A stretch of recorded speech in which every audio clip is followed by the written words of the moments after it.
ভালোবাসা এমন এক অনুভূতি যা লুকিয়ে রাখা যায় না।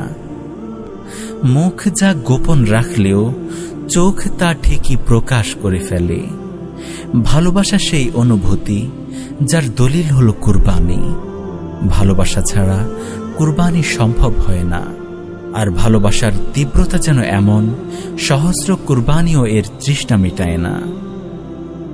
মনে আছে সেই সাহাবীর কথা, আব্দুল্লাহ ইবনে হুযাইফা।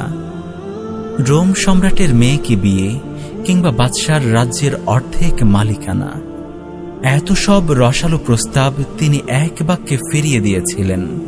কিন্তু কেন? কারণ তিনি ইসলামকে ছাড়তে পারবেন না।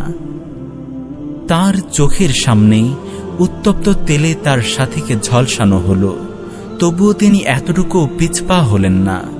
আর যখন তাকেই সে ভয়ানক উত্তপ্ত তেলের পাত্রে নিক্ষেপের জন্য নিয়ে যাওয়া হচ্ছিল, তখন তার চোখে অশ্রু জমল।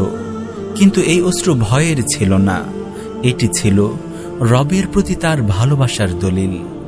তিনি বললেন, হায়, আমার তো কেবল একটাই জান কুরবান হবে, কিন্তু যদি আমার এই শরীরের পশম পরিমাণ জান থাকত আর প্রতিটাই আমার রবের জন্য কুরবান হয়ে যেত,